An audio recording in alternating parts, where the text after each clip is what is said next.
Sa sandaling panahon, tila nanumbalik ang sigla sa mukha ng binata. At nang makalapit kami sa altar ng puon,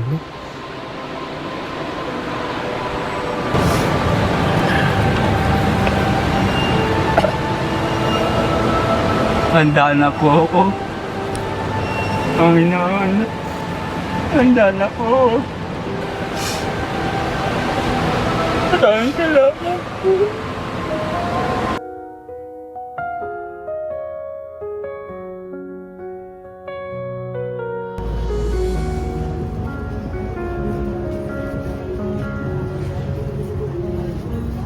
In the quiet of the night, I hear your voice, a distant light, whispering softly in my mind, a love that we left far behind.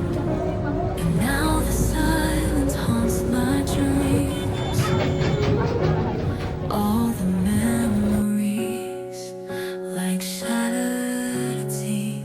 Sinabi ni Sabi ni Ma'am, sabihin mo, Ma'am, Mama kay Ma'am Redobit,